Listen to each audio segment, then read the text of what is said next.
এই ঘটনাটি আমাদের গ্রামের সালাউদ্দিন নামের একটি ছেলের সাথে ঘটা বাস্তব একটি ঘটনা।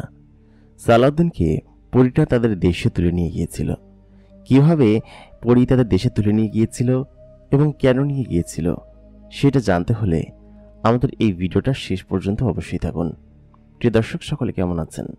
স্বাগত জানাচ্ছি দ্য মেগাবক্স প্রাইমের নতুন আরও একটি এপিসোডে। প্রতিদিনকার মতো কণ্ঠে আমি আরজি ইমরান আপনাদের সঙ্গে আছি এবং আপনারা আজকে জানবেন সালাউদ্দিনের জীবনের ঘটনা। ঘটনাটি আমাদের কাছে বিক্রমপুর থেকে এসেছে। যে ঘটনাটি পাঠিয়েছে তার মতো করেই আমি আপনাদেরকে পড়ে শোনাচ্ছি। তাহলে চলুন, বেশি কথা বলবো না, তার আগে বলে রাখি, আপনারা যদি আমাদের চ্যানেলে সাবস্ক্রাইব না করে থাকেন তাহলে এখনই চ্যানেলটিকে সাবস্ক্রাইব করে রাখুন। আমাদের গ্রামে সালাউদ্দিন নামের একজন যুবক বসবাস করত। ছোটবেলা থেকেই সে ফ্যামিলির প্রতি বেশ রেসপন্সিবল এবং দায়িত্বশীল ছিল। তবে তার অন্যান্য অনেক ভাই থাকার কারণে তাদের পরিবারে এক প্রকার অভাব এবং টানপোড়েন সবসময় পড়ে থাকত। সালাউদ্দিন ছিল তার বাবার 3 নম্বর সন্তান, মানে 3 নম্বর ছেলে। আর সালাউদ্দিনরা মোট 5 ভাই 4 বোন ছিল। সালাউদ্দিন ছোটবেলা থেকেই বাবার সঙ্গে মাঠে তাকে সাহায্য করতেন। যেহেতু পরিবারে থাকতে হবে সেহেতু মাঠে তাকে সাহায্য করতেই হবে, এটাই পরিবারের নিয়ম ছিল তখন। সালাউদ্দিন একজন কৃষক ছিল পেশায়, যার কারণে তার বেশিরভাগ সময় কৃষিকাজের জন্য বাহিরে কাটত, মাঠে মাঠে অথবা কারোর বাড়িতে জন দিয়ে। সালাউদ্দিনের ঘরটা ছিল দক্ষিণ সাইডে। সবাই একই ঘরে থাকতো, কিন্তু সালাউদ্দিন যে ছোট্ট ঘরটাতে থাকতো সেটা ছিল আলাদা। তার বড় যে 2 ভাই ছিল, সেই 2 ভাই ততদিনে বিয়ে করে ফেলেছিল। আর সালাউদ্দিন থাকতো একা এক ঘরে, আর বাকি যে 2 ভাই ছিল তারা ছিল ছোট, তারা বাপের সঙ্গে থাকতো। বেশ কিছুদিন পর সালাউদ্দিন তার বাবার সঙ্গে এক প্রকার বনাবনি না হয় আলাদা হয়ে যায়। সে একা একা থাকতে শুরু করে। কিন্তু সালাউদ্দিনের ততদিনে বিয়ে শাদী কোনো কিছুই হয়নি। সে চিন্তা করতো যে একটা বিয়ে শাদী করবে। তবে তার বাবা এবং মা তাকে ভালোবাসত, এই জন্য তাকে আবার পুনরায় তাদের ঘরের ভিতরেই একবারে নিয়ে নেয়। সালাউদ্দিনকে তার বাবা মা বলল কি, চাচা ঠিক আছে, তুই যেহেতু এই জমি নিয়ে মারামারি করছিস, তাহলে এই জমিটা আমি তোকে দিয়ে দিই, তুই একা চাষ করে খা, আর বাকি জমিতে তুই আমাদের সঙ্গেই চাষ দে। সালাউদ্দিন তখন বলেছিল, আচ্ছা ঠিক আছে আব্বা। সালাউদ্দিন ছোটবেলা থেকে পড়াশোনা করেনি। ছোটবেলায় সালাউদ্দিন তার আব্বার সঙ্গে হাটে যেত, মাঠে যেত, এরকম করেই সমস্ত কিছু শেখা হয়েছে। সে একরকম পিওর গ্রামের ছেলে, তার মধ্যে শহরের কোনো ভাব নেই বা ওরকম কোনো কিছু নেই। ওই দিন রাত্রেবেলা সালাউদ্দিন তার বাবার নির্দেশে ধানে পানি দেওয়ার জন্য মাঠে যাওয়ার জন্য সিদ্ধান্ত নিয়েছিল, যেদিন মূলত সালাউদ্দিনের সঙ্গে ঘটনাটি ঘটেছিল।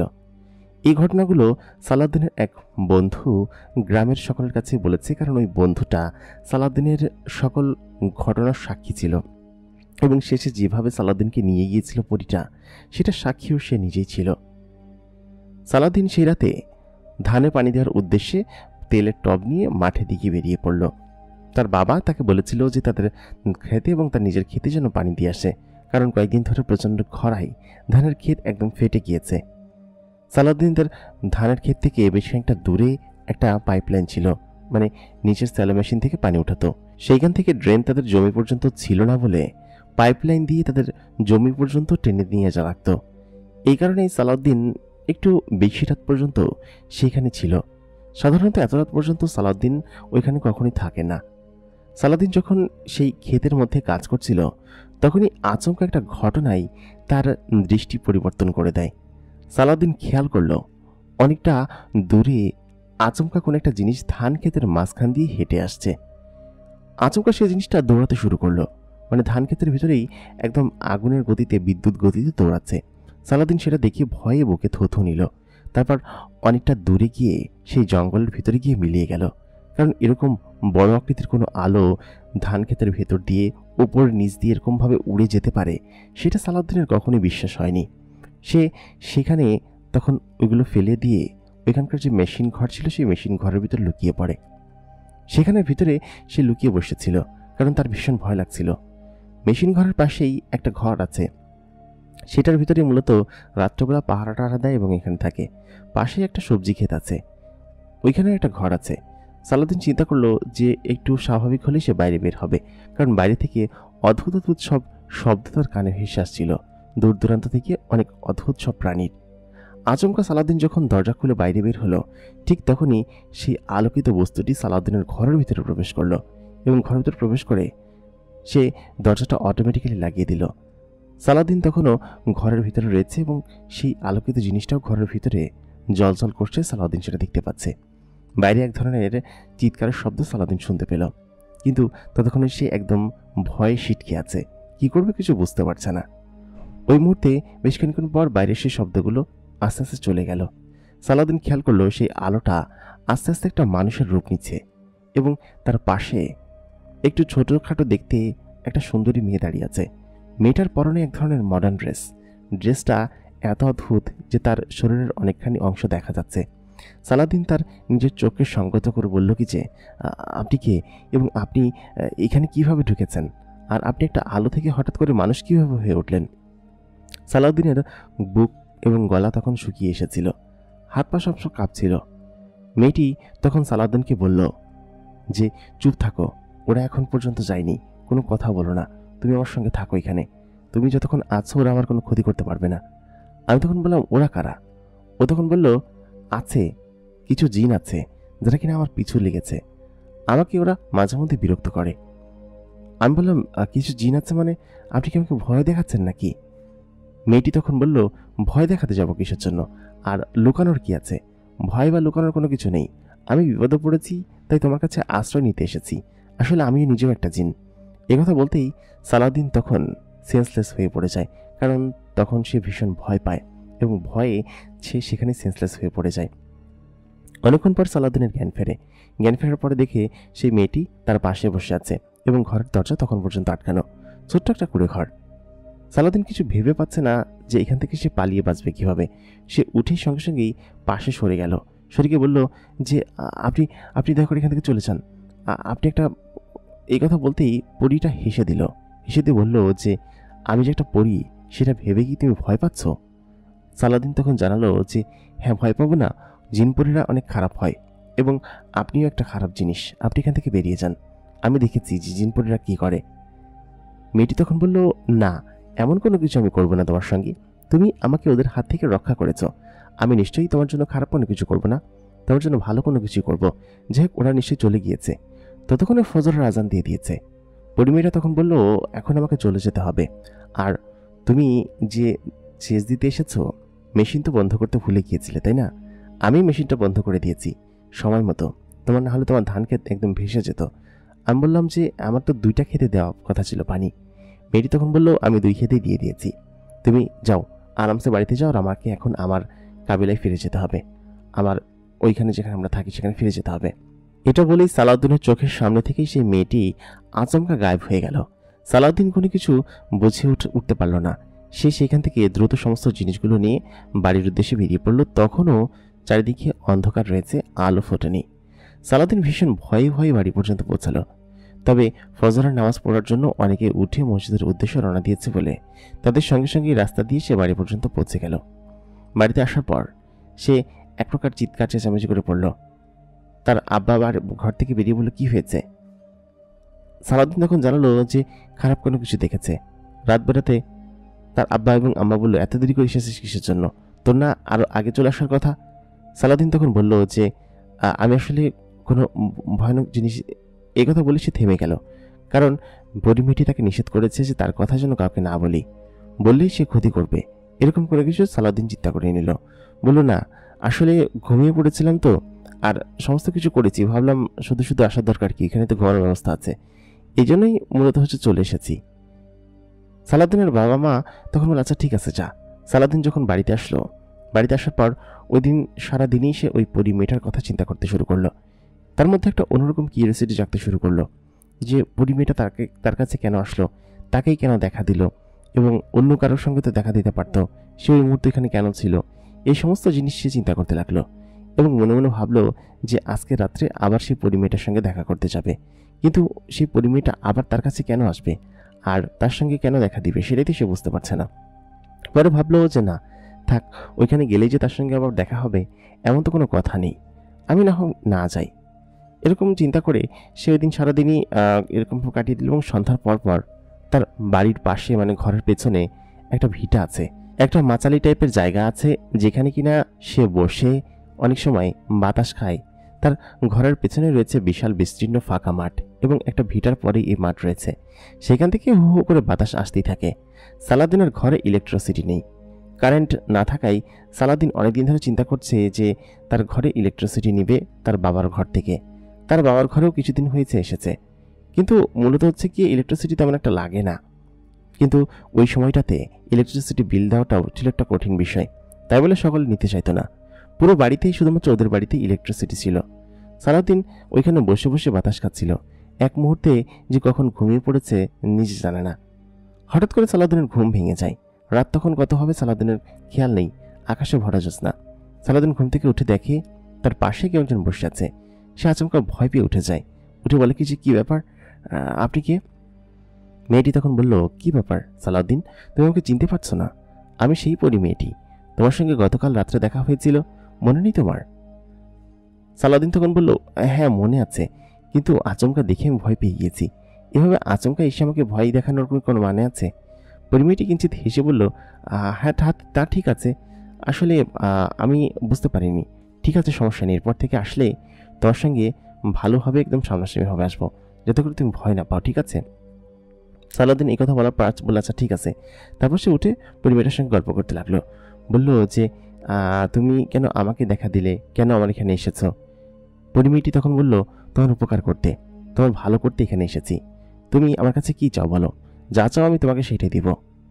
একথা বলতে সালাউদ্দিন বেশ একটা খুশি হয়ে গেল এবং পরিমেয়টার ফাঁদে পা দিয়ে দিল। বলল কি যে, আচ্ছা ঠিক আছে, তাহলে তুমি আমাকে কিছু খাবার এনে দাও, আমার তো ক্ষুধা লেগেছে। আমি রাত্রেবেলা সেই খেয়েছি কখন, এখন ক্ষুধা লেগে গিয়েছে।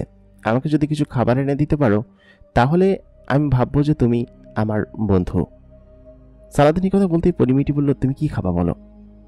সালাউদ্দিন তখন বলল, গরুর মাংস খাবো, আর হচ্ছে গিয়ে ভাত খাবো, আর সেই সাথে আর কি খাবো, একটু মিষ্টি আর দই। একথা বলতেই পরিমেয়টি বলল, গরুর মাংস জায়গায় তুমি হরিণের মাংস খাও। হরিণের মাংস কখনো খেয়েছো? আমি সেটা এনে দিচ্ছি তোমাকে। সালাউদ্দিন তখন খুশি হয়ে গেল, বলল যে হ্যাঁ আমি হরিণের মাংস খাবো, এনে দাও আমাকে। সালাউদ্দিন সেখানে বসলো। তার চোখের সামনে থেকে ঝলমলিয়ে পরিমেয়টা গায়েব হয়ে গেল। অনেকক্ষণ পরে পরিমেয়টা ফিরে আসলো।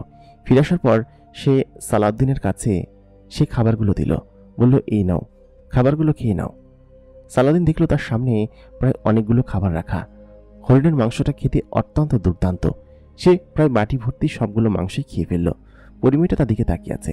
সালাউদ্দিন খুব তৃপ্তি করে প্রায় এক ডিশ ভাত, মাংস এবং সমস্ত জিনিস সে খেয়ে ফেলল। খাওয়া দাওয়া শেষ করে সে পরিমেয়টাকে ঢেকর তুলতে তুলতে ধন্যবাদ দিল। বলল যে, তোমাকে ধন্যবাদ, তুমি আমাকে এতগুলো খাবার খাওয়ালে, কিন্তু কেন? পরিমেয়টি তখন বলল যে, আমি তোমার বন্ধু হতে চাই, এই জন্যই তোমাকে খাবারগুলো খাইয়েছি, বুঝতে পেরেছ? তারপর সেই মেয়েটি বলল, আচ্ছা ঠিক আছে, তাহলে তুমি এখন থাকো, আমি তোমার সঙ্গে আবার কালকে দেখা করতে আসবো এখানেই, ঠিক আছে? এই বলে সে তার চোখের সামনে থেকে চলে গেল। তারা অনেকক্ষণ সেখানে গল্পগুজব করেছে। ততক্ষণে প্রায় ফজরের আজানের সময় হয়ে গিয়েছে। পরিমেয়টি চলে যাওয়ার পর সালাউদ্দিন তখন শুনল যে মেয়েটি যাওয়ার সঙ্গে সঙ্গে আজান দিয়ে দিয়েছে। সালাউদ্দিন তার নিজের ঘরে গিয়ে ঘুমালো। সালাউদ্দিন ইদানিং 2 দিন ধরে রাত জাগছে, সেটি তার দিনের বেলা ঘুম হবে স্বাভাবিক বিষয়। সালাউদ্দিনের মা তাকে সকাল 10টা বাজে ঘুম থেকে ডেকে তুলে বলল, কি রে ভাজান, তুই তো রাত পর্যন্ত জেগে থাকিস, আবার এখন ঘুমাচ্ছিস কিসের জন্য? শরীর খারাপ হয়েছে নাকি? দেখলো কি যে না, শরীর টরীর খারাপ হয়নি, তবে সালাউদ্দিন কেমন যেন একটু পরিবর্তন হয়ে গিয়েছে। সেই সকালবেলা এত দেরি করে উঠছে, আবার সে বলছে যে আমি খাবো না, আমি খেয়েছি। কি এমন কি জিনিস খেলো যে সে খেয়েছে? তার মা বলল, আচ্ছা ঠিক আছে, তার আব্বা তোকে মাঠে যেতে বলছে। সালাউদ্দিন তখন বলল যে আমি মাঠে যেতে পারবো না। কেমন যেন মুখের উপর তর্ক করতে শুরু করলো। সালাউদ্দিন এমন এমন ভাব করতে লাগলো যে যেন সে কোনো অন্যরকম একটা আলাদিনের প্রদীপ পেয়ে গিয়েছে, যে প্রদীপ তাকে সমস্ত সময় হেল্প করে। সালাউদ্দিন তখন একদম বাইরে বেরিয়ে পড়ল। বেরিয়ে হাঁটতে হাঁটতে গ্রামের এদিক ওদিক আড্ডা দিতে সে শুরু করলো এবং সকলকে বলল যে তোরা এখন আমার ধারে কাছে নাই, আমি এখন অন্যরকম লেভেলে আছি, তোদের কারোর কোনো কিছু দরকার হলে আমাকে বলিস। এগুলো বলে সে চলে আসলো। সকলে সালাউদ্দিনকে পাগল মনে করতে শুরু করলো, যে সালা পাগল হয়ে গেল নাকি, যে কয়েকদিন আগেও ভালো মতো কথা বলতো, মাঠে যেত, সবার সাথে কথা বলতো, আজকে হঠাৎ করে এরকম করছে কিসের জন্য? ওইদিন রাত্রেবেলা সালাউদ্দিন আবার সেখানে বসেছিল সেই পরিমেয়টার জন্য। রাত তখন 12টার কাছাকাছি হবে। পরিমেয়টা আসলো, এসে সালাউদ্দিনকে বলল, আচ্ছা, তুমি যে সকলকে বলে বেড়াচ্ছ যে তুমি অনেক ক্ষমতাধর হয়ে গিয়েছো, অনেক কিছু দিতে পারবা তুমি, এগুলো কেন বলছো? এগুলো বলো না, তাহলে কিন্তু আমি চলে যাবো তোমার কাছ থেকে। কারণ আমি যে তোমার সঙ্গে আছি এগুলো কাউকে বলবে না, ঠিক আছে? যদি বলো তাহলে আমি চলে যাব। সালাউদ্দিন তখন বলল, আচ্ছা ঠিক আছে, বলবো না। তবে আমার এখন কাজ করতে ভালো লাগে না। কেন যেন ভালো লাগে না। আমাকে টাকা দাও, কষ্ট করে আমি কাজ করতে পারবো না।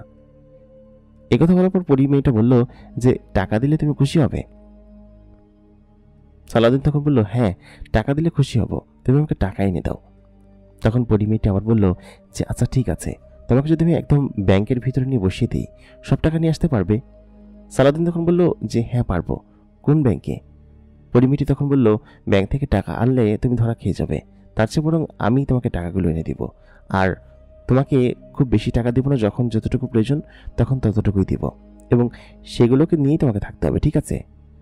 সালাউদ্দিন বলল, আচ্ছা ঠিক আছে, আমি সেগুলো নিয়ে থাকবো। পরি মেয়েটি সেখান থেকে গায়েব হয়ে গেল এবং বেশ খানিকক্ষণ পর কয়েক হাজার টাকা এনে সালাউদ্দিনের হাতে দিল। বলল কি যে, এই নাও, এই টাকাগুলো তোমার জন্য, তুমি ব্যবহার করো। আর আজকে কি খাবা?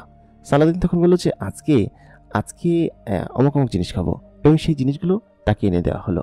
সে খুব তৃপ্তি করে সেই জিনিসগুলো খেতে শুরু করলো এবং খাওয়া দাওয়া শেষ করে পরি মেয়েটার সঙ্গে গল্প করতে শুরু করলো। তারা এক অন্যের সঙ্গে গল্প করছে, সালাউদ্দিনের জীবনের ঘটনা বলছে, ছোটবেলা থেকে সে কি করেছে। এরপরে পরি মেয়েটার কথা বলতে শুরু করলো।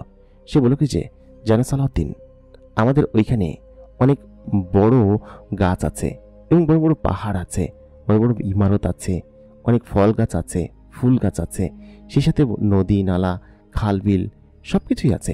এবং ওইখানে সব জিনিসই মানুষ এমনি জিনেরা এমনি এমনি খায়, কেউ কারোর কোনো বাধা দেয় না। তোমাদের এখানে যেন অন্যের ফল খেলে অন্য বাধা দেয়, ওইখানে কোনো ফল খাওয়া নিয়ে কোনো বাধা নিষেধ নেই। অনেক খাবার আছে, সকলে একে অন্যকে অনেক ভালোবাসে, অনেক বড় অট্টালিকা আছে। তুমি কি ওখানে যাবে? সালাউদ্দিনকে একটু লোভ দেওয়ার পর সে বলল কি যে, হ্যাঁ আমি যাব, তোমাদের এখানে যেতে ইচ্ছে করছে, এত সুন্দর জায়গা না যেয়ে কি পারা যায় নাকি? একথা বলতেই পরিমেয়টি একটু খুশি হয়ে বলল, আচ্ছা ঠিক আছে, তোমাকে নিয়ে যাব। তো এখন যেহেতু পূর্ণিমা চলছে, তোমাকে আমাবস্যার সময় নিয়ে যাব। পূর্ণিমার সময় আমরা কোনো মানুষ ওখানে নিয়ে যেতে পারি না, আমাবস্যা পর্যন্ত অপেক্ষা করি, তারপর তোমাকে ওইখানে নিয়ে যাব, ঠিক আছে? সালাউদ্দিন তখন খুশি হয়ে গেল। আর কয়েকদিন পরেই চাঁদ পুরোপুরি ডুবে যাবে, তখন ও চাইলেই চলে যেতে পারবে সে পরিদেশে, যে পরিদেশ সম্পর্কে ওকে বলেছে আর কি। সালাউদ্দিন খুশি হয়ে গেল। পরের দিন সকালবেলা সে উঠে দেখলো কিছু সত্যি সত্যি তার কাছে অনেকগুলো টাকা রয়েছে। এতগুলো টাকা যার কাছে থাকে সে কি কখন আর কাজে যায়? সে বাজারে চলে গেল। বাজারে গিয়ে এটা অর্ডার দিতে লাগলো এবং খেতে শুরু করলো। অনেকক্ষণ বাদে তার অনেক ভাই ব্রাদার যারা আছে, বন্ধু বান্ধব যারা আসলো, তাদেরকে সে সাথে শুরু করলো। বলে, যাই তোরা কি খাবি খা, যত ইচ্ছা খা। সালাউদ্দিনের এমন পরিবর্তন দেখে এলাকার সবার কেমন যেন খটকা লাগতে শুরু করলো। আচমকা যে ছেলে কখনো কাউকে কোনো কিছু খাওয়ায়নি, তার কাছে এত টাকা কোত্থেকে আসলো? এত খাবার অর্ডার করছে, এত কিছু নিচ্ছে। সবাই তাকে সন্দেহ করতে লাগলো। বলল যে, এত খাবার সে কোত্থেকে নিয়ে আসছে, এত টাকা সে কোত্থেকে পাচ্ছে? সকলকে আবার ফ্রিতেও খাওয়াচ্ছে, অনেককে আবার টাকা দিয়েও দিল। একজন লোক এসে বলল সে অসহায়, তাকে টাকা দিয়েও দিল। সকলে চক্ষুশূল হতে লাগলো। সকলে সালাউদ্দিনকে এসে জিজ্ঞেস করলো যে, কি ব্যাপার, তুই এত টাকা কোত্থেকে পেলি? সে সকলকে বলল যে, আমি কোত্থেকে পেয়েছি সেটা তোদের তো জানার দরকার নেই, আমি তোদেরকে হেল্প করছি সেটাই তোরা জেনে রাখ। তাই বলে সে ভাব দেখাতে দেখাতে জিনিসগুলো নিয়ে বাড়িতে চলে আসলো। ওইদিনকে সালাউদ্দিন বেশ অনেকগুলো বাজার করেছিল এবং সে বাজার তার মায়ের কাছে দিয়ে বলল, এই নাও, এগুলো তোমার জন্য। তার মা বলল, এই জিনিসগুলো কোত্থেকে নিয়ে আসলি? তুই মাঠেও যাচ্ছিস না ঠিকমতো কাজ করতে? সালাউদ্দিনের আব্বা যখন ফিরল তখন তাকে কয়েক হাজার টাকা দিয়ে বলল, এই নাও আব্বা, এটা তোমার জন্য, তুমি রাখো। সালাউদ্দিনের আব্বা তো সম্পূর্ণরূপে অবাক, এত টাকা তার ছেলে কই থেকে পেল সেটাই সে বুঝতে পারছে না। তারপর তার বাপ বলল যে, কি ব্যাপার সালাউদ্দিন, তুমি টাকাগুলো কই থেকে পেয়েছো? সালাউদ্দিন বলল, আমি ইনকাম করি, এখন আমি কাজে যাই, সেই কাজ থেকে অনেক বেশি ইনকাম হয়। তার বাপ বলল যে, কি এমন কাজ করছিস বুঝলাম না তো, তোর তো ভাবসাব পরিবর্তন হয়ে গিয়েছে, বেলা করে ঘুম থেকে উঠিস, ঠিক মাঠেও যাস না, আবার কই যাস কিছু বুঝি না, কোনো কিছু তো ঠিকঠাক বুঝতে পারছি না। সালাউদ্দিন তখন বলল, আব্বা তোমার এত বুঝতে হবে না তো, তুমি যাও তো এখান থেকে। তারপর তারা চলে গেল। সালাউদ্দিনের হাবভাব সত্যি দিন দিন পরিবর্তন হতে শুরু করলো। এরকম করে প্রায় সপ্তাহ দুয়েক সময় কেটে গেল।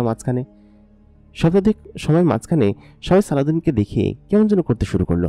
বললো সালাউদ্দিন আগের থেকে পরিবর্তন হয়ে গিয়েছে, ও আগের মতো আর সকলের সাথে হেসে হেসে কথা বলে না, কেমন যেন রেগে যায়, টাকার গরম দেখায়, আবার ক্ষমতার গরমও দেখায়। এমন কি পেয়ে গেল রাতারাতি যে সে এরকমভাবে চেঞ্জ হয়ে গেল? সকলে আলাউদ্দিনকে নিয়ে চিন্তা করতে শুরু করলো। আলাউদ্দিন তখন পরিমিটার সঙ্গে সে বেঞ্চের উপর বসেছিল। পরিমিটি তাকে আবার বলল যে, আলাউদ্দিন, তুমি যেটা করছো, সকলকে বলে বেড়াচ্ছ, এটা কিন্তু ঠিক না, এটা করলে কিন্তু আমি চলে যাব। আলাউদ্দিন তখন বলল, আচ্ছা ঠিক আছে, তুমি যেও না, তুমি আমাকে বলেছিলে কোনো এক আমাবস্যা রাতে তুমি আমাকে তোমাদের এখানে নিয়ে যাবে, চলো আমি তোমাদের এখানে যেতে চাই। পরিমিটি তখন বলল, আচ্ছা ঠিক আছে, তাহলে তোমাকে আজকে নিয়ে যাব, এখানে গিয়ে তুমি ঘুরে এসো, ঠিক আছে? আলাউদ্দিন তখন বলল, আচ্ছা আমাকে নিয়ে যাবে, আবার দিয়ে যাবে তো? মেয়েটি বলল, হ্যাঁ তোমাকে দিয়ে যাবো না, কিসের জন্য, তুমি আমার বন্ধু না? তারপর পরিমেয়েটি আলাউদ্দিনের হাত ধরলো, হাত ধরে তার চোখটা একটা কাপড় দিয়ে বাঁধলো, বললো যে এটা দরকার আছে, কাপড় দিয়ে না বাঁধলে তুমি ওই যে জিনিসগুলো দেখতে দেখে যাবা, সেগুলো দেখে ভয় পাবা এবং তখন সমস্যা হবে। আলাউদ্দিন কোনো কথা না বলে চোখে পট্টি বেঁধে নিল এবং অনেকক্ষণ পর সে যখন তাকে চোখ খুলতে বলল যে এই হচ্ছে আমাদের অঞ্চল। আলাউদ্দিন সত্যি দেখে চমকে গেল, কারণ চারিদিকে তখন অন্যরকম একটা পরিবেশ সে দেখতে পেল। বিশাল বড় বড় গাছ, সেই সাথে যতদূর চোখ যায় শুধুমাত্র ঘন জঙ্গল এবং অন্যরকম এলাকা। তবে এই জঙ্গলের ভেতরে ছোট ছোট ঘর রয়েছে এবং অনেকটা দূরে দূরে বড় বড় অট্টালিকার মতো ঘর রয়েছে। এই জঙ্গলের ভিতরে যে এরকম ঘরবাড়ি এবং বসতি থাকতে পারে সেটা আলাউদ্দিন কোনোভাবে বিশ্বাস করতে পারছিল না। পাশেই বেড়ে একটা খাল বয়ে গিয়েছে, বড় বড় গাছ, তারপর জঙ্গল, আবার নদী, আবার সেই সাথে এরকম বড় বড় ইমারত, ঘর বাড়ি, সমস্ত কিছু রয়েছে। আশ্চর্যের বিষয় হচ্ছে এখানে কোনো রাস্তাঘাট নেই। এরা রাস্তাঘাট নিয়ে নাকি চলাফেরা করে না। পরিমিটি তাকে নিয়ে গেল তার নিজের ঘরে। খুব বড় একটা ঘর নাই, আবার খুব ছোট একটা ঘর নাই, বেশ ভালো এবং সুন্দর একটা ঘর। সে নাকি এখানে একাই থাকে। সে তখন বলল যে এই বাড়িতে আমি একাই থাকি, আমার বাবা মা ওই পাশের কাবিলার একটা জায়গায় থাকে, বড় একটা বাড়িতে। আমি এখান থেকে চলে এসেছি এবং এখানে একা একা বসবাস করি। দেখো জায়গাটা কত সুন্দর না? আলাউদ্দিন দেখল যে জায়গাটা আসলেই সুন্দর, চারিদিকে ফুল গাছ দিয়ে ঘেরা এবং সামনে ছোট একটা খাল বয়ে গিয়েছে, এই জন্য অনন্য সুন্দর জায়গা। আলাউদ্দিন চারদিকে এদিক ওদিকে দৌড়াতে শুরু করলো এবং খেলতে শুরু করলো, কারণ তার এই জায়গাগুলো ভালো লাগছিল। অনেকক্ষণ পর পরিমেয়টা তাকে ঘরের ভিতরে ডাকলো, বলল যে এই দেখো আমাকে, এই জায়গাটা কত সুন্দর, তাই না? খুব ভালো লাগছে, তাই না? আলাউদ্দিন তখন বলল যে হ্যাঁ, খুব ভালো লাগছে এবং খুব সুন্দর জায়গা, সব মিলিয়ে আমার কাছে বেশ ভালো লেগেছে। আলাউদ্দিন তখন চারিদিকে এগুলোই দেখতে লাগলো। পরিমেয়টি তার আশেপাশে দিয়ে হাঁটাহাঁটি করছিল। আলাউদ্দিন তখন বলল যে আমি যে কি একটা ভালো কাজ করেছিলাম জানি না, তোমার মতো এরকম একটা সুন্দরী পরী এবং সেই সাথে এরকম একটা হেল্পিং পরী পেয়েছি যে কিনা আমাকে সব বিষয়ে সাহায্য করে। পরিমেয়টি তখন আলাউদ্দিনকে চেপে ধরলো, বলল কি যে দেখো, তুমি এই জায়গাটা এখানে নিয়ে এসেছি শুধুমাত্র প্রাইভেসির জন্য। তোমাদের এখানে নানান মানুষজন থাকে এবং অনেক জেলেরা থাকে, তবে আমার ঘরে আমার মতো প্রাইভেসি আর কেউ দিতে পারবে না। আসলে আলাউদ্দিন, সত্যি কথা বলতে আমি না তোমাকে পছন্দ করে ফেলেছি, তোমাকে ভালোবাসি। এই কথা শুনে আলাউদ্দিন তখন সামনের দিকে তাকিয়ে বড় বড় চোখ করে তাকালো, বলে কি যে কি বলছো, সত্যি সত্যি তুমি আমাকে ভালোবাসো? আলাউদ্দিন ততদিনে মেয়েটার প্রতি একটা অন্যরকম সিম্পেথি কাজ করতে শুরু করেছে এবং তাকে পছন্দ করতে শুরু করেছে। আলাউদ্দিন মেয়েটাকে বলল যে আচ্ছা ঠিক আছে, আমি তোমাকে পছন্দ করি। তাই বলে মেয়েটা আলাউদ্দিনকে ঘরের ভিতরে নিয়ে গেল। বেশ খানিকক্ষণ পর তারা ঘর থেকে বের হলো। আলাউদ্দিন তখন বলল যে আজকে অনেক ভালো লেগেছে তোমার সঙ্গে থেকে। তারপর মেয়েটি বলল আচ্ছা ঠিক আছে, তোমাকে চলো দিয়ে আসি, তুমি আর কোথাও যাবে? আলাউদ্দিন তখন বলল যে আবার অন্য কোনো দিন যাব, চলো আমাকে কোথায় বাড়িতে দিয়ে আসো। তারপর সে বাড়িতে চলে গেল। সালাউদ্দিনের দিন সবসময় এরকমই কাটে এবং সে এরকমভাবেই একে অন্যের সঙ্গে মেলামেশা করে, ঘোরাফেরা করে এবং এরকমভাবেই চলছিল। কিন্তু আচমকা সালাউদ্দিনের একটা অদ্ভুত ঘটনা ঘটে। সেটা হচ্ছে মাঝে মধ্যে সালাউদ্দিন জুমার নামাজ পড়তে যায়। জুমার নামাজ পড়তে যাওয়ার সময় সেখানে যে এক হুজুর ছিল, সেখানে এক তাবলিগে বেশ কিছু হুজুর এসেছিল।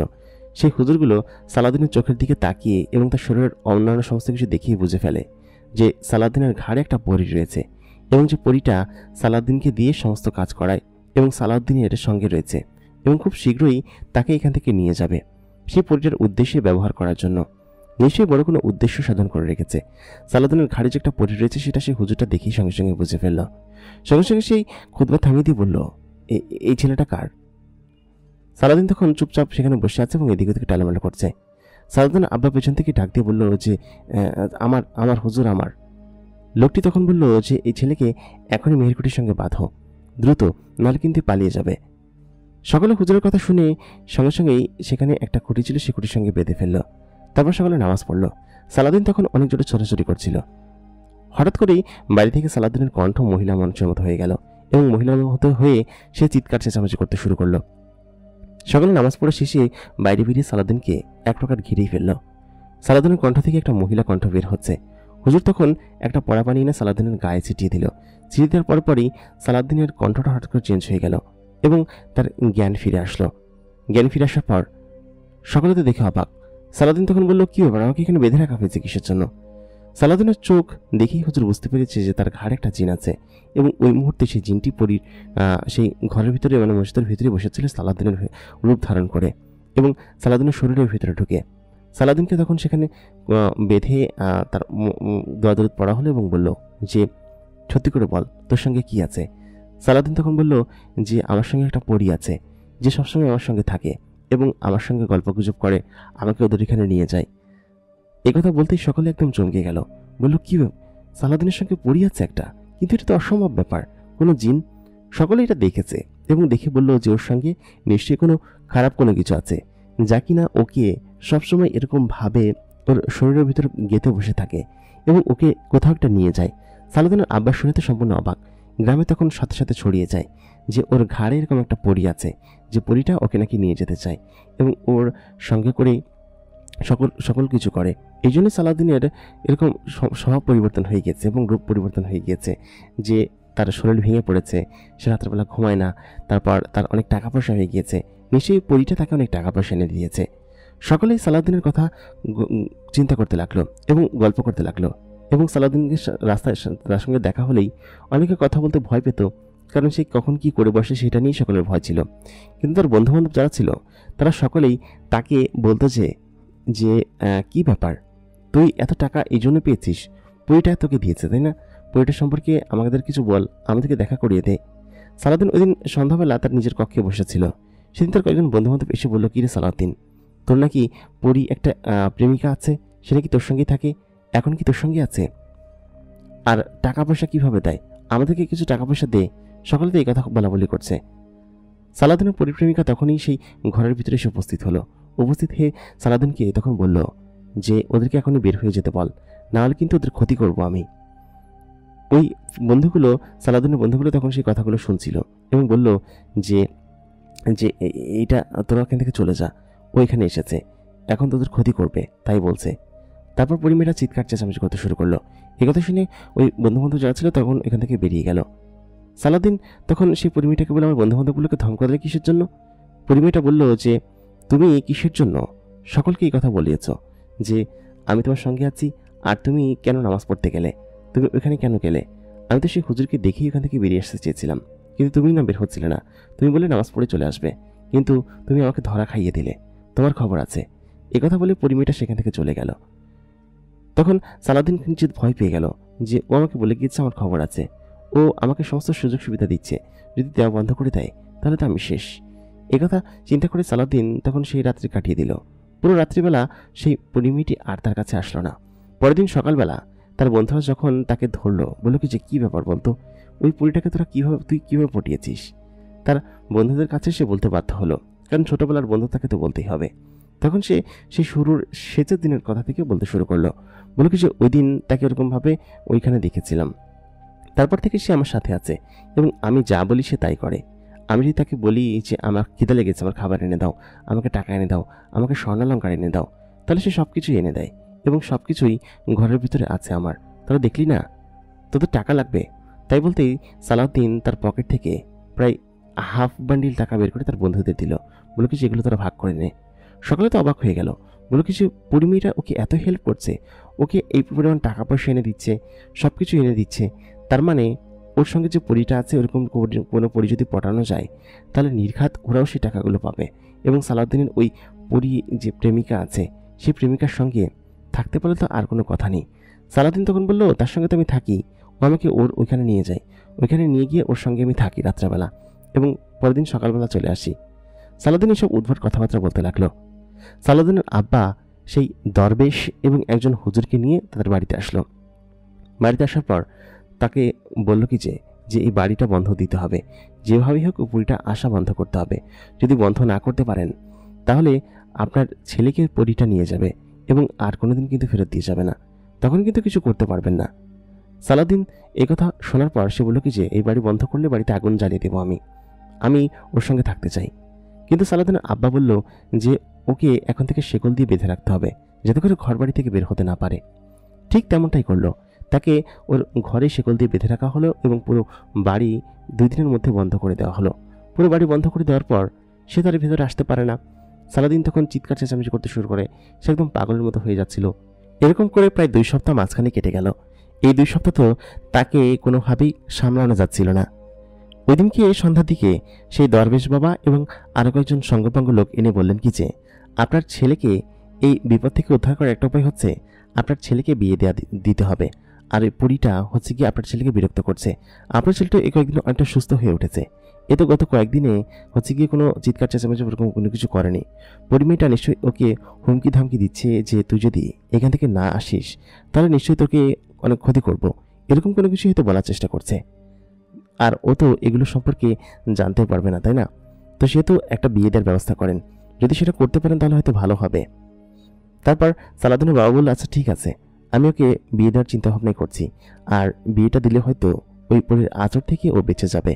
আর ওই পরীটা ওকে সম্ভবত নিয়ে যাওয়ার ফাঁদেই ফেলেছিল, ওকে সমস্ত কিছু দিয়ে ওর মাথাটা নষ্ট করেছে। ওই দিন রাত্রেবেলা তারা পাত্রী দেখতে গেল, কিন্তু সালাউদ্দিনকে নিয়ে গেল না, কারণ সালাউদ্দিনকে তো আর নিয়ে গেলে সে তো সেখানে সিন ক্রিয়েট করবে। আর যদি পরীটা হঠাৎ করে ঘাড়ে চলে আসে তখন সে চাইলেই আর কোনো কিছু করতে পারবে না। তখন সালাউদ্দিন সেই পরীটার সঙ্গেই সেখানে বসেছিল আর কি, মানে পরীটা অনেক দূরে ছিল, সালাউদ্দিন তো তার কাছে যেতে পারছিল না। সেই মাথার অনেকটা দূর থেকে এই পরীটার সঙ্গে সালাউদ্দিন কথা বলতে শুরু করলো। আর বাড়ির সকলে গিয়েছিল মেয়ে দেখার জন্য।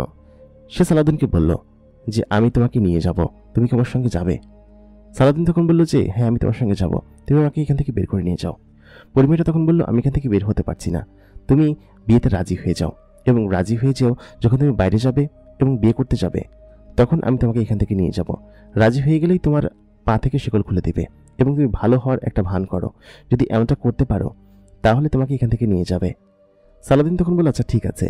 তখন সে সেই পায়ের শিকলটা খুলে ফেললো, মানে ঠিক পাত্রী দেখে আসার পর পরদিন সালাউদ্দিনের আব্বাকে বলল যে সে এখন রাজি আছে, সে এখন বিয়ে করবে। তার মানে তার ছেলে ঠিক হয়ে গিয়েছে, কয়েকদিন ধরে সে ভালো আচরণ করছে এবং এর পরের 2 দিন সে ভালো আচরণ করতে শুরু করলো। সে আগের মতো, কোনো বাজে আচরণ না, কোনো উল্টোপাল্টা কোনো কিছু না, সব মিলিয়ে সে আগের মতো করেই করতে শুরু করলো।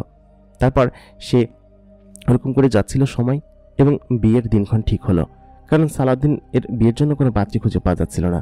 তারই এক ফুফাতো বোনের সঙ্গে তার বিয়ে ঠিক করা হলো। অনেক ছোট থেকেই অবশ্য তারা ঠিক করে রেখেছিল বিয়েটা দিবে, কিন্তু আচমকা সালাউদ্দিন এরকম পরিবর্তন হয়ে যাওয়ায় তারা আর সেটা করতে পারেনি। আর এখন যেহেতু তার প্রয়োজন সেহেতু বিয়েটা দিতেই হবে। সব মিলিয়ে বিয়ের দিনক্ষণ তারিখ সব কিছু ঠিকঠাক করে ফেলেছিল। ওই দিন সন্ধ্যার দিকে হচ্ছে সালাউদ্দিনের সঙ্গে ওই মেয়েটার বিয়ে হওয়ার কথা ছিল, মানে সন্ধ্যার পরপর বিয়ে হবে। তো বাড়িতে সমস্ত কিছু সাজানো, সমস্ত কিছু একে একে করে গোছানো হয়ে গিয়েছে। সালাউদ্দিন একটু যুক্তি করে একটা কলসি উঠিয়ে ফেলেছে, যে কলসিটা জঙ্গলের সাইডে হচ্ছে ওই পরিমেটাকে ঢুকতে নিষেধ করে দেওয়া হয়েছিল, সেই সাইডটাতে হচ্ছে ওইখানে রাখা হয়েছে। তো বিয়ের অনুষ্ঠান তো ঘরের বাড়ির ভিতরেই করতে হবে। তো মেয়ের পরিবারের সকলে এখানে এসেছে বিয়ে শাদী করার জন্য। মোটামুটি পুরো বাড়ি ঘরদের আশেপাশে সকল জায়গায় সাজানো হয়েছে। আর এদের বাড়ি যেহেতু অনেক বড় একটা পরিবার, 5 ভাইয়ের পরিবার, তো সেহেতু 5 ভাইয়ের সকলে আত্মীয় স্বজন, তো সকলে মিলে পুরো বাড়ি ভর্তি ছিল। তো ওই দিন রাত্রেবেলা হচ্ছে সালাউদ্দিনের বিয়ে ছিল। তো পরিমেয়টা সালাউদ্দিনকে বলেছিল যে আজকে রাত্রে তোমাকে আমি নিয়ে যাব এবং তুমি প্রস্তুত থেকো। তো সালাউদ্দিনের যে ঘর ছিল সেই ঘরের ভেতর হচ্ছে সালাউদ্দিন নিচে ছিল এবং সে জানে যে এই পাশের কলসিটা সে তুলে ফেলেছে এবং যেভাবেই হোক এই পাশের কলসি সে তুলে ফেললে পরীটা তার ঘরের ভিতরে আসতে পারবে। তো সালাউদ্দিন সমস্ত কিছু প্রস্তুত, তাকে সাজানো হবে। তার বন্ধুরা তার ঘরের ভিতরে ছিল তাকে সাজানোর জন্য।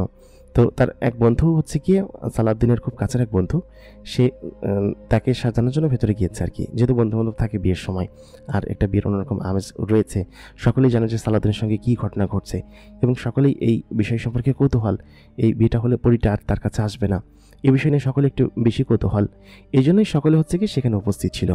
তো ওই রাত্রেবেলা তখন প্রায় রাত 9টা বাজে, আর মেয়েটা যেহেতু একটু ছোট ছিল বাল্যবিবাহ, সেহেতু সকলের অগোচরে বিয়েটা হতে হবে। তো ওই সময়টাতে হচ্ছে কি ওই সালাউদ্দিনকে ওই কক্ষের ভিতরে সাজানোর জন্য নিয়ে যাওয়া হলো। তো রাত তখন 9:30 বাজে। আচমকা সালাউদ্দিনের ঘর থেকে একটা চিৎকার চেঁচামেচির শব্দ বেরিয়ে আসলো। তো সকলে চিৎকার চেঁচামেচি শুনে সালাউদ্দিনের ঘরের ভিতরে গেল। ঘরের দরজা তখন ভিতর থেকে বন্ধ ছিল। সকলে ঠক করে খোলার জন্য দরজা বেরোতে শুরু করলো। তো তখন দরজাটা সে খুললো। তার বন্ধু-বান্ধব যারা ছিল দরজাটা খুললো। খোলার পরে তারা একদম তাদের চোখ এমন হয়ে গিয়েছে ভয়ে, যে তারা ভয়ে তখন ওখান থেকে বেরিয়ে এসেছে। তো উঠানোর পর বসে তারা তাদের মাথায় পানি দেওয়া হলো এবং বললো যে কী হয়েছে।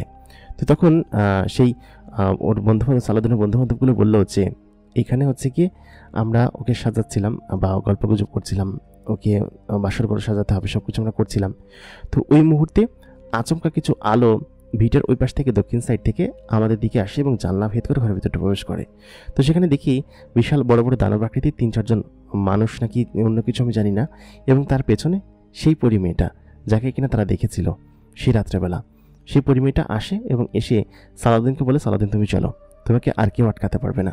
তাই বলে আমাদের চোখের সামনে সেই যে জিনগুলো এখানে এসেছিল আমাদেরকে আটকে রাখে আর কি, আমাদেরকে বেঁধে রাখে এবং বলে যে তোরা কোনোভাবে এখান থেকে নড়াচড়া করবি না। তো আমাদেরকে ওইরকমভাবে করে এবং আমরা তখন চিৎকার দিয়ে উঠি এবং আমাদের চোখের পলকে তারা সালাউদ্দিনকে নিয়ে এখান থেকে চলে যায়। এই কথা বলতেই সকলে তখন মাথায় হাত দিয়ে বসে। সালাউদ্দিনের মা তখন চিৎকার দিয়ে কান্না করতে শুরু করে যে আমার ছেলেকে নিয়ে গেছে, আমার ছেলেকে তার ফেরত দিয়ে যাবে না, আমি শেষ, একদম মরা কান্না কাঁদতে শুরু করে। আর সালাউদ্দিনের আব্বা তখন বসে থাকে এবং সে দরবেশ বলে যে ওই পরি মেয়েটা যে কিনা ওকে পছন্দ করে, ওকে ফাঁসিয়েছে, ওকে সাথে করে নিয়ে গিয়েছে, ওকে আর ফেরানোর কোনো উপায় নেই, ওকে আর কোনোদিন ফেরত আনা যাবে না, কারণ ও সমস্ত প্রোটোকল দিয়ে ওকে নিয়ে গিয়েছে, জিন সমেত এনে ওকে নিয়ে গিয়েছে এবং ওকে আর তোমরা কখনো হয়তো ফেরত পাবে না, ওর কথা ভুলে যাও। তো বাড়ির মধ্যে একটা বিয়ের অনুষ্ঠানের আয়োজন ছিল, বাড়ির মধ্যে একটা অন্যরকম কান্নার মহল পড়ে গেল। তারপর যার সঙ্গে বিয়ে হয়েছিল তার সঙ্গে তার বিয়ে হলো না, বিয়েটা ভেঙে গেল, তারা চলে গেল। তো সব মিলিয়ে সালাউদ্দিন যে ওই দিন পরিমেয়েটার সঙ্গে গায়েব হলো, ওই দিনই হচ্ছে গিয়ে তার সঙ্গে সকলের শেষ দেখা। এরপরে ওই ঘটনার প্রায় আজকে 14 বছর পেরিয়েছে। ওই গ্রামে এখন পর্যন্ত সালাউদ্দিনকে নিয়ে এগুলো চর্চা হতে থাকে যে সালাউদ্দিনকে নিয়ে গিয়েছে, এখন পর্যন্ত দিয়ে যায়নি। সালাউদ্দিন নিশ্চয়ই সেই পরীটার সঙ্গে কোথাও না কোথাও আছে এবং সেখানে বসবাস করছে, নাকি সেই পরীটা তাকে কী করেছে, তাকে নিয়ে গিয়েছে নাকি কোনো কিছু করেছে, এই বিষয় সম্পর্কে কেউ কিছু জানে না, কেউ কিছু বলতেও পারে না। তো এই ছিল হচ্ছে সালাউদ্দিন, মানে হচ্ছে আমাদের এই গ্রামের ঘটনা, যে গ্রামটা হচ্ছে গিয়ে সালাউদ্দিনের ঘটনা নিয়ে এখন পর্যন্ত প্রচলিত আছে এবং সকলে গল্পগুজব করে যে সালাউদ্দিনকে পরীটা ধরে নিয়ে গিয়েছে এবং তাকে আর কখনো ফেরত দিয়ে যায়নি। তো এই ছিল হচ্ছে সালাউদ্দিনের জীবনের ঘটনা। আশা করি আপনাদের কাছে ভালো লেগেছে। প্রিয় দর্শক, আমাদের আজকের ঘটনাটি কেমন লাগলো কমেন্ট করে জানাতে ভুলবেন না। এতক্ষণ কণ্ঠে আমি আর যে ইমরান আপনাদের সঙ্গে ছিলাম এবং আপনারা দেখছেন the Megabox prime. The Megabox prime subscribe না করে থাকলে অবশ্যই সাবস্ক্রাইব করে রাখুন। দেখা হচ্ছে পরবর্তী এপিসোডে নতুন কারো জীবনের ঘটনা নিয়ে। ততক্ষণ পর্যন্ত অবশ্যই সকলে ভালো থাকবেন, সুস্থ থাকবেন। খোদা হাফেজ।